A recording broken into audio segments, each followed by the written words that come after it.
Eraser.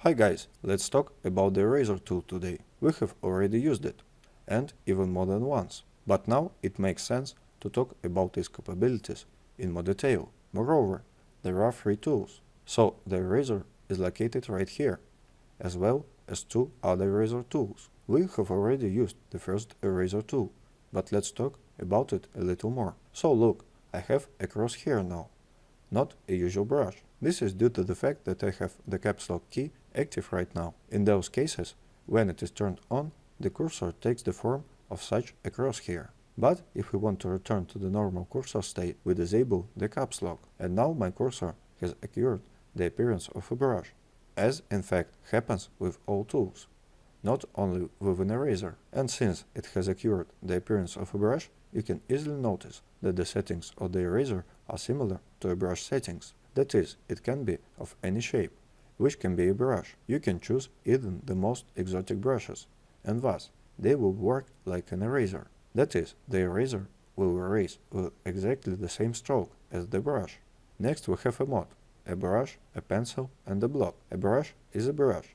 If you choose a pencil, then of course this implies that the eraser will erase like a pencil. That is, the contours will be so rigid. Now it doesn't erase, because I haven't unlocked the layer, and if the layer remains blocked, then the eraser replaces the image color with the background color. This applies to any mod.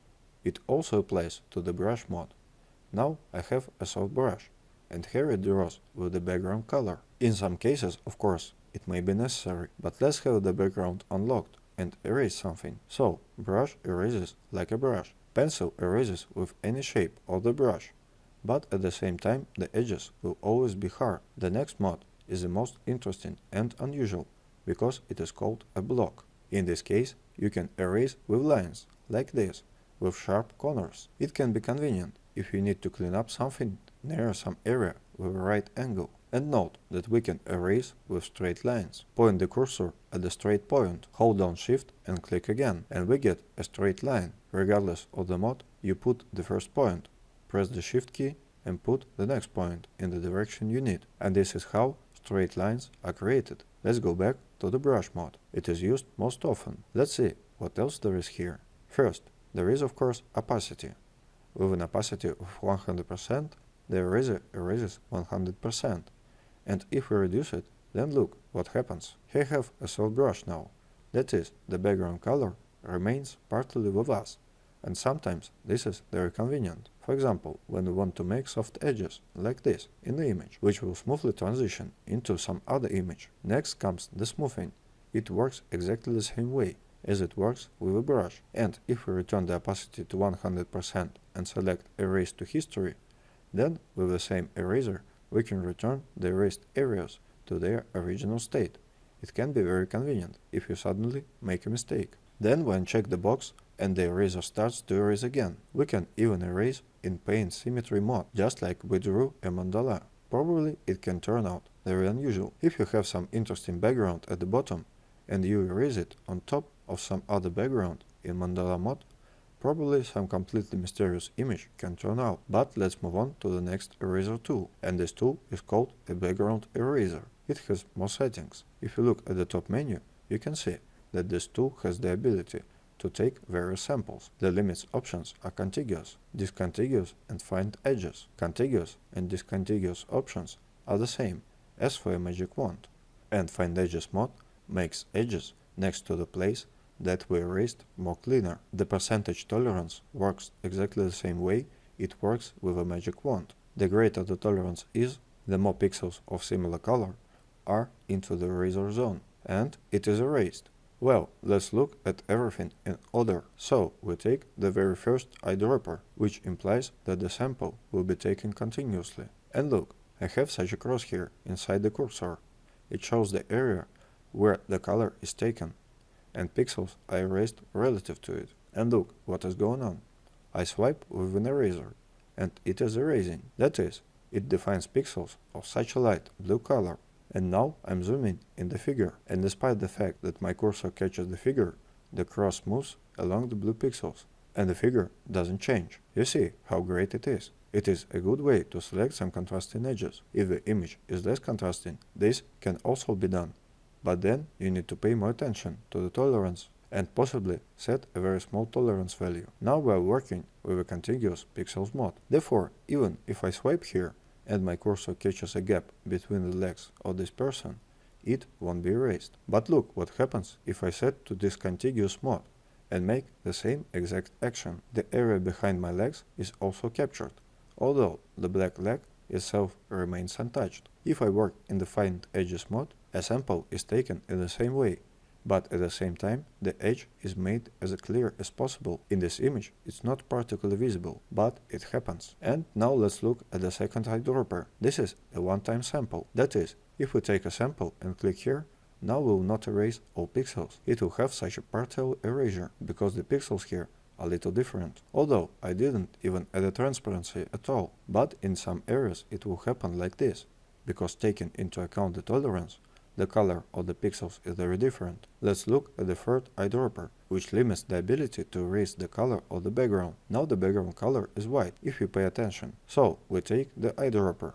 and we begin to erase. And look, any color except those close to white are erased. The closer the color is to white, the less erasure occurs. It depends on the tolerance. The clouds are untouched now. That's what happens. Protect foreground color option works exactly the opposite. If we put a checkmark here, then we will not erase the black color that we have now as foreground color. Look here, that is, we can protect some color we have chosen in this way, and it will not be erased at the same time. Look, I'm currently swiping all the areas with black and no erasure is happening. It is such an interesting option. And let's move on to the third eraser, which is called the magic eraser. The setting here is completely similar to a magic wand, with the only difference that this tool doesn't select, but immediately erases the areas we need. That is, we just click and the erasure occurs. Depending on the tolerance that we have chosen, there is more or less erasure of some areas, and this is the way we clean up our images. Finally, just like this, we can remove all the areas we need, and we will have only the figure of a man and this mountain on which he stands. And now we are going to put some new background here, so that we don't erase it all for nothing. In principle, when you have such small points, you don't have to poke on them. You can just take a selection tool to select this area and press delete. I do it. I added a new background, and now it is clear that we hadn't erased everything very well. This can now be cleaned up even with an ordinary eraser. You can just fix the places that need to be erased, because I erased everything quite chaotically, as you remember. So, in principle, this shouldn't have been happened, but my actions are very random. And now, notice that we have such a white edge on the figure. Let's try to get rid of it. See what we get. So here are all sorts of points, which I still have not erased, and a white edge. In order to remove all this, I take a magic eraser and click here again. I am removing the areas here. And in order to remove the edge, I will now take a magic wand. I will click on the surrounding space. Take a look. If we turn off the background, then we will see that there are transparent pixels here. By the way, now I accidentally erased a little person's figure. Well, it is nothing, so I click with a magic wand to select all these pixels. Let's zoom in and do the following. Select Modify, Expand, and set, for example, 2 pixels. And look how my selection area immediately shifted much further from where it was. So I think it will be good. Let's turn on the background. You see this white stripe that frames the man. It turned out to be inside the selected area. And now I press delete, and the stripe is removed. These areas can be cleaned too. These mistakes occurred because I didn't completely erase with an eraser, and in general we can still work with these areas. But with our background it's not particularly visible, so I won't try too hard here and just cancel the selection. And that's about what we got in the end, such an image. And now let's take an eraser to place it in its natural environment. So take the eraser. Let's try the magic eraser first, so that you can see the difference. So I'll zoom in now. Look, we have a very thin hairs that we need to save. And if I click now with a magic plastic, then I have a selection like this. The hairs remain, but look what they are. They are not quite neat. We have gaps here between the wool that haven't been captured. Well, in general, even if we remove the checkmark contiguous pixels, so go back and click again, then our nose is captured. For example, well, that is, it doesn't work out very well. Nose and eyes are cached. Well, in this case, it will be much better if we use another eraser, a background eraser. What will we do? We will take an eyedropper that takes a sample continuously. And, strictly speaking, this is the best eyedropper, which is used most often, and we will begin to select slowly. We will probably set a smaller tolerance. And look, I'm swiping. So, we turn off the Protect Foreground Color option. And look, I swipe somewhere quite far from the fur, where I have a cross here, but the fur is selected quite well. If we zoom in, you can see how it is selected. You can try to reduce the tolerance even more. And we do it all neatly next to the fur. Well, see how well the hairs look. If you use a background eraser, you will not succeed it. Yes, the hairs still have dark shades around the edges, but this is unavoidable. Here we make the cursor small. So that's what we got as a result now. Let's remove the remaining background after choosing the contiguous pixels mode. Click delete. If necessary, we can also clean it somehow. I have removed all unnecessary artifacts, and now I will put on a new background. I selected first Ctrl+A, Ctrl+C, open a new document, insert it, Ctrl+V. Look how good our fur looks. So we can put it in, well, it's probably better to place it in other direction. Here you can somehow increase it, if you want, but you of course see how you like it more. I use a crop tool. At the same time, we'll practice it again.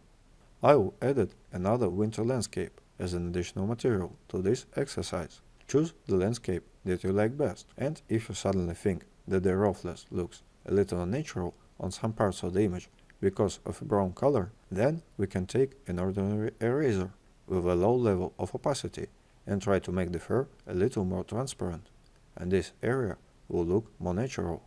That is, I am swiping along the edge of the fur using a razor with very low level of opacity. It becomes transparent and merges better with the background in this case. Look, it already looks as it was always here. And so, we can go through the whole image. And now, the homework. The first homework task will be to practice with different types of erasers and create such a simple collage. Your second homework assignment will be to place on some kind of winter background. And that's all for today. I hope this lesson would be useful to you. It was Peter Romanov and AIM School. See you next time.